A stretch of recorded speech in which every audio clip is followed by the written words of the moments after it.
Pai do Senhor, irmãos, dando continuidade às nossas mensagens, né?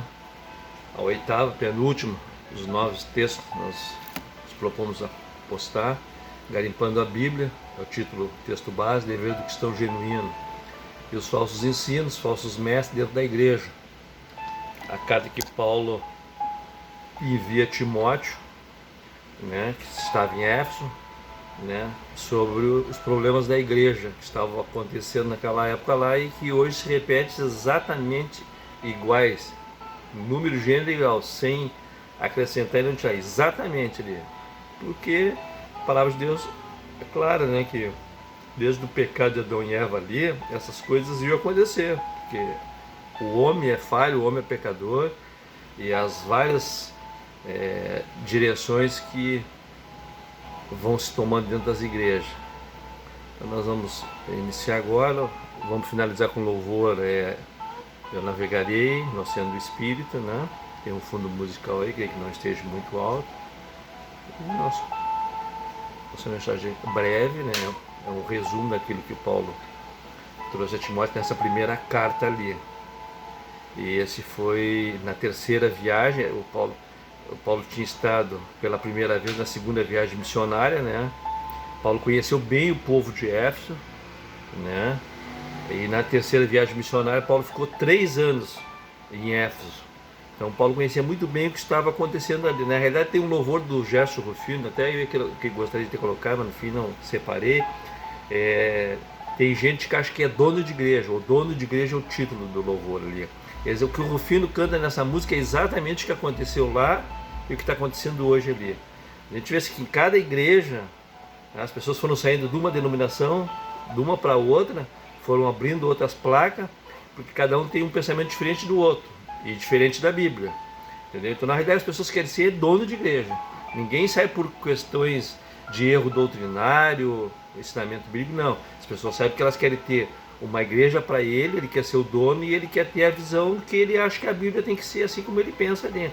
Então é exatamente a mesma coisa ali, não mudou em nada. Excessos de profecias, excesso de dons,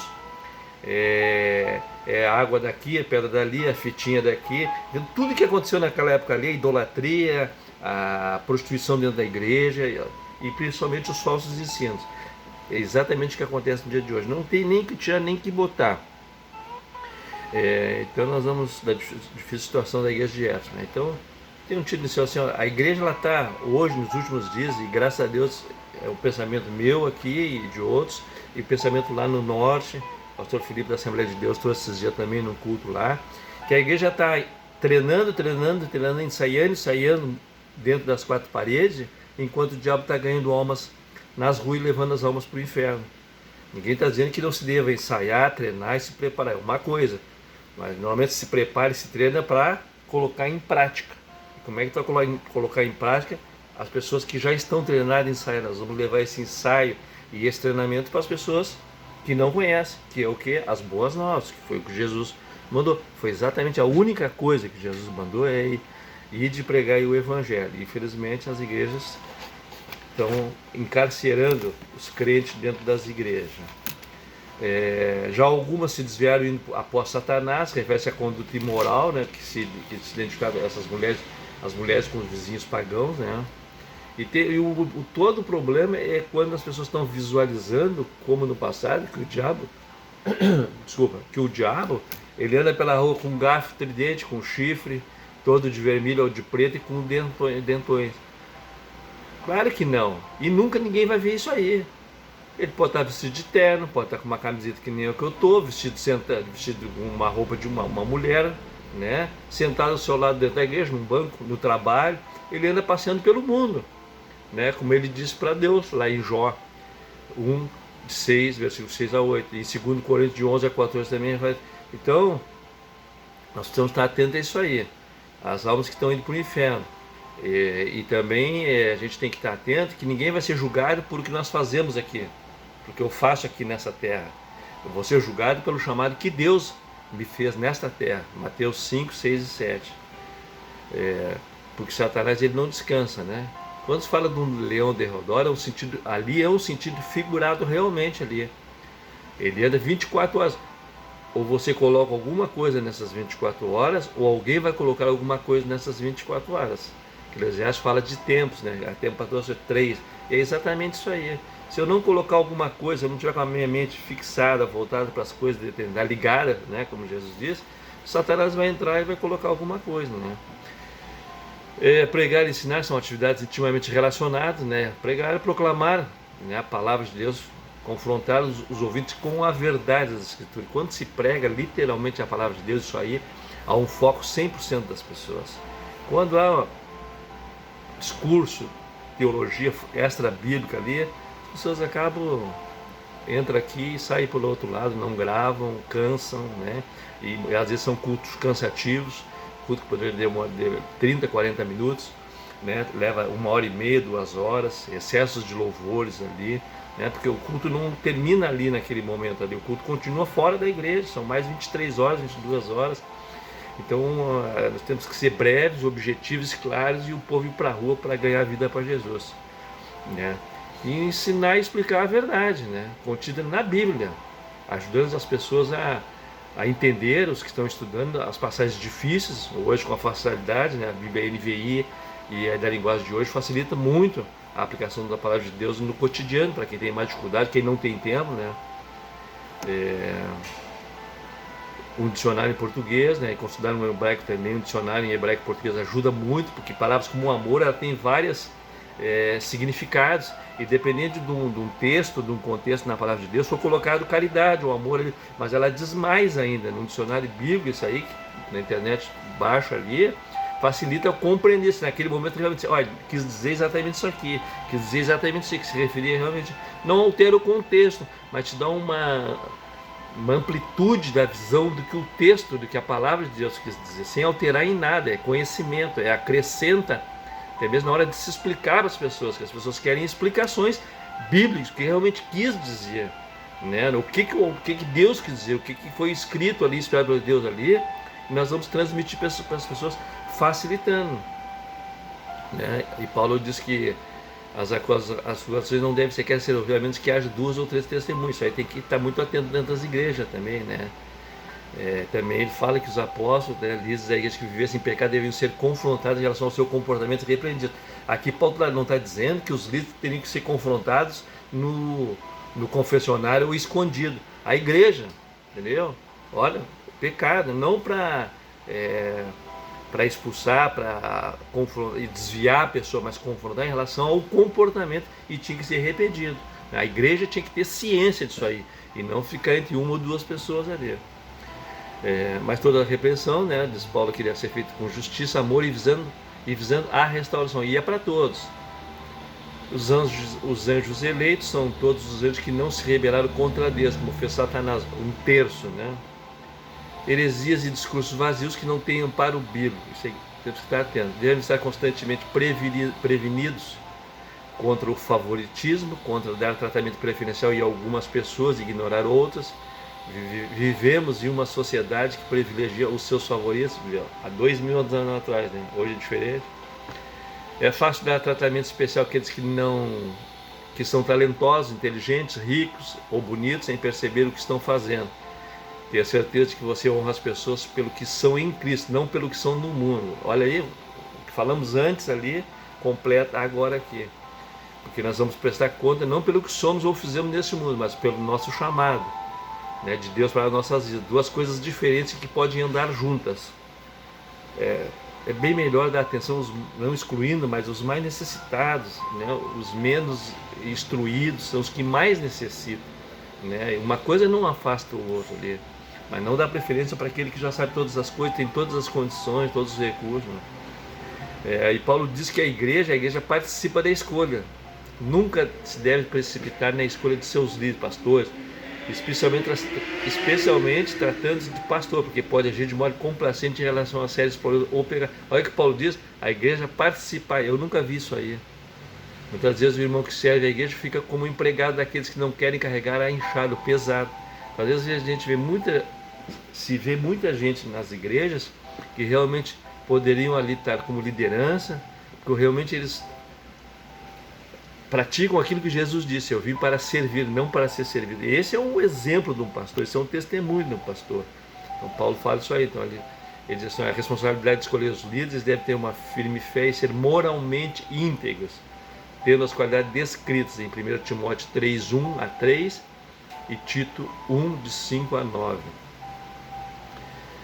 Nem todos os que desejam ser líderes de uma igreja são aptos. Esteja certo das qualificações de um candidato antes de oferecer-lhe uma posição. Isso é correto, não tem nada de certo. Nem todo mundo tem uma vocação, né?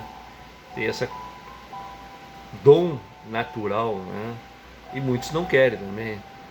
O motivo pelo qual Paulo deu um conselho a Timóteo não está claro. Talvez alguma contaminação na água tenha causado a enfermidade estomacal de Timóteo, e assim ele deveria parar de beber somente água. E isso é importante porque colocam em cima dessa situação aqui que o Paulo falou um monte de coisa extra-bíblica, mas Paulo afirma assim: não tem nada claro. Esse é um texto que as pessoas não se aprofundam e ficam com revelações heréticas. O que a Bíblia não diz, eu não posso dizer, mas ser claro: olha, o texto disse isso, eu não tenho como dizer mais nada. Qualquer que seja a razão, essa declaração não é um convite à indulgência ou ao alcoolismo. Paulo instrui Timóteo a escolher os líderes da igreja cuidadosamente, porque às vezes seus pecados não são óbvios e podem demorar algum tempo para que sejam revelados. Os líderes da igreja devem viver de modo irrepreensível. Quem anda junto com uma pessoa dentro da igreja, e é bom que os irmãos andem em comunhão com o Espírito Santo e com os irmãos ali, a gente tem um relacionamento na casa da pessoa, a gente vê o comportamento dele, se é o mesmo da igreja. Isso é uma coisa natural e não tem nada de errado.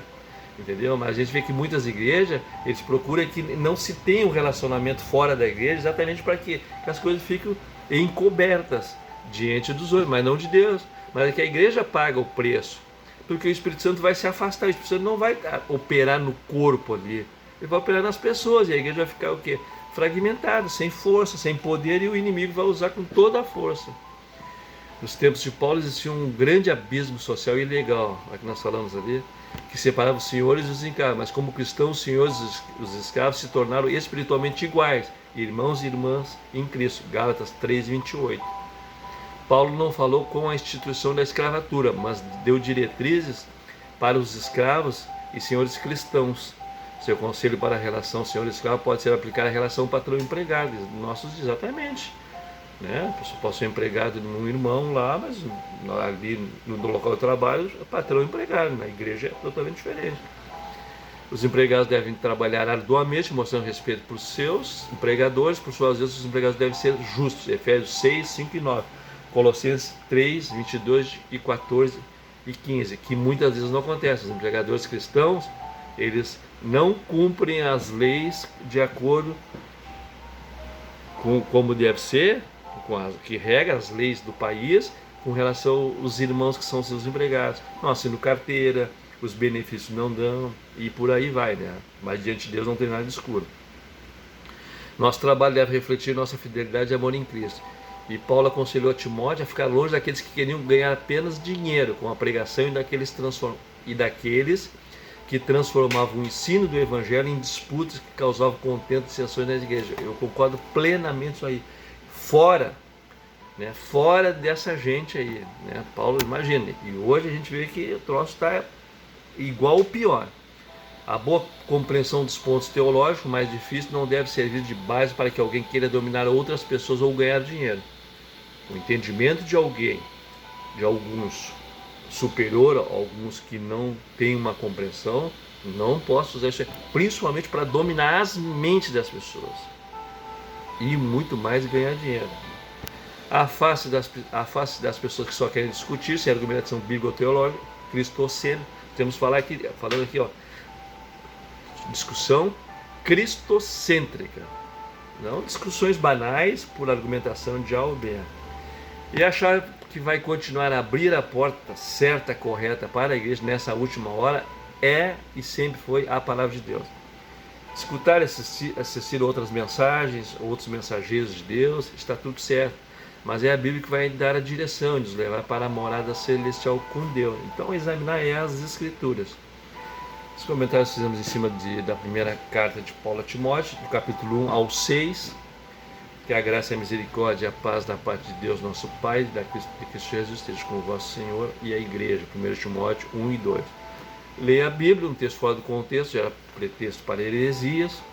Jesus sempre orientou os discípulos e o povo, todo o povo, que se guiassem pela palavra de Deus e não de homens. João 8:32, Mateus 22, versículo 29, Deuteronômio, capítulo 27, versículo 18, Lucas 24:45, João 5, versículo 39, e o livro que fecha, que é uma palavra que é forte, Atos 17, versículo 11, os de Bereia, os berianos. Só que eles examinavam as escrituras todos os dias para ver se era verdade. Só que não tem erro. Eles não desconfiaram de Paulo, não, eles mesmo desconfiaram, vamos ver o que diz a palavra, é um direito que nós temos, né, de confirmar se está registrado na palavra de Deus. Que Deus abençoe a todos, vamos ficar com esse louvor. Navegarei no oceano do Espírito.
Enche-me de novo.